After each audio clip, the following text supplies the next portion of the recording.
As founder of the American Birth Control League, which later became Planned Parenthood, Margaret Sanger was no doubt a controversial figure with disturbing views on eugenics, race, and population control.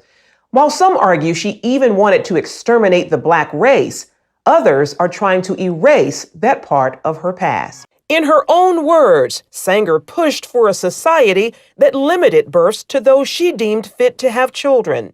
Well, I think the greatest sin in the world is bringing children into the world that have disease from their parents, that have no chance in the world to be a human being, practically.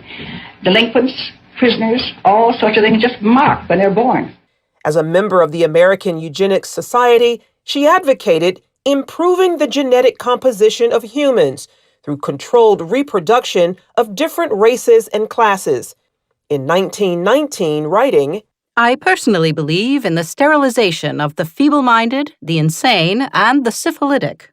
The most urgent problem today is how to limit and discourage the over-fertility of the mentally and physically defective. Many point to a 1923 New York Times interview as proof of Sanger's racist motives, in which she referred to people as weeds, saying, It means the release and cultivation of the better racial elements in our society and the gradual suppression, elimination, and eventual extirpation of defective stocks, those human weeds which threaten the blooming of the finest flowers of American civilization. Mrs. Sanger, you have helped to spread the birth control movement not only here in the United States, but in Europe and the Orient as well. Why? Why is birth control of such vital importance internationally? Is it just to save women suffering? Is that the only reason in your mind?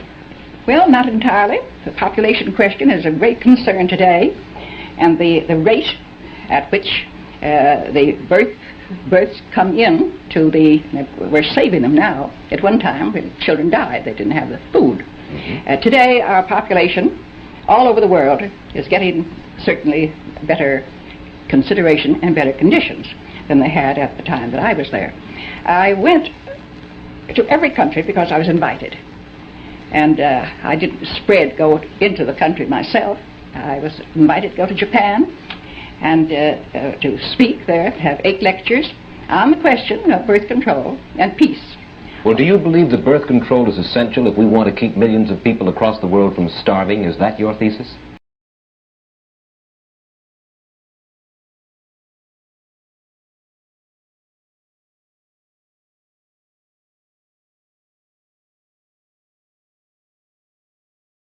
The eugenic and civilization value of birth control is becoming apparent to the enlightened and the intelligent.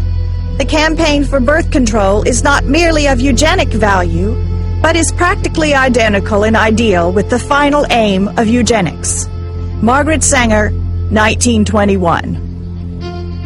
In her autobiography, Margaret Sanger wrote about a speech she gave in 1926 at a Ku Klux Klan rally in Silver Lake, New Jersey.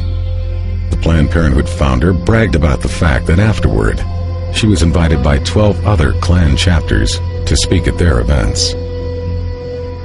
At about the same time the American Birth Control League was changing its name to Planned Parenthood, a lot of books and reports began coming out that attempted to put a happy face on eugenics, and many of them were written by people that were associated with Planned Parenthood. The strategy here was obvious. Since the Nazis had turned eugenics into a 4-letter word, the American eugenics movement decided it was time to lay low. So most of their writings during this time period downplayed the role of eugenics and couched their agenda in terms of helping the African American. Perhaps the best example of this is a 1,500-page book by eugenicist Gunnar Myrdal called An American Dilemma: The Negro Problem in Modern Democracy. Commonly, it is considered a great misfortune for America that Negro slaves were ever imported. The presence of Negroes in America today is usually considered a plight of the nation. Chapter 7, page 167. All white Americans agree that if the Negro is to be eliminated, he must be eliminated slowly, so as not to hurt any living individual Negroes. Chapter 7, page 168. The only way possible of decreasing Negro population is by means of controlling fertility, Chapter 7, page 170. Birth control facilities could be extended relatively more to Negroes than to whites, since Negroes are more concentrated in the lower income and education classes. Chapter 7, page 176.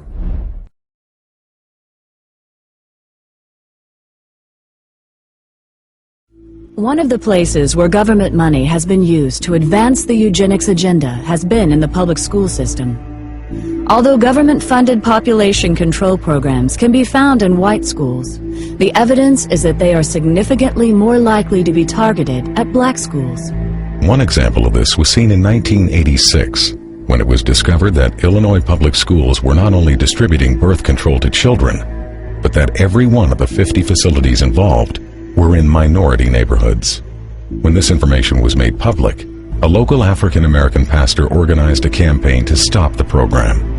Reverend Hiram Crawford labeled the project genocide, saying that the obvious goal was to go after the Hispanic and black population.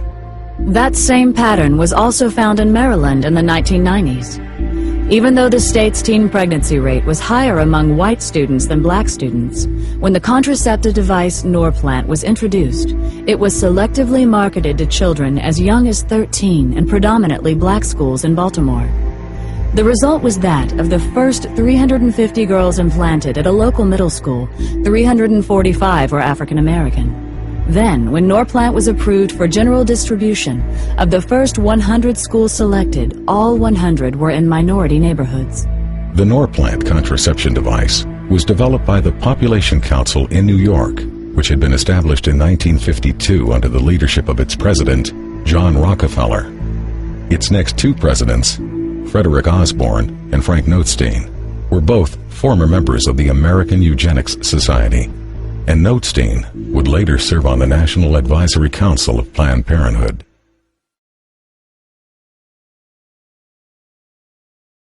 Since 1973, legal abortion has killed more African Americans than AIDS, cancer, diabetes, heart disease, and violent crime combined.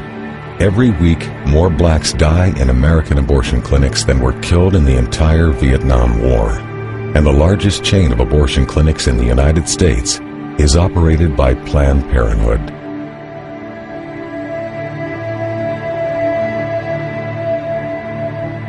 We have now reached a point in this country that African American women, though they make up 12% of the population, they account for 37% of the abortions. An African American baby is almost 5 times more likely to be aborted than a white child.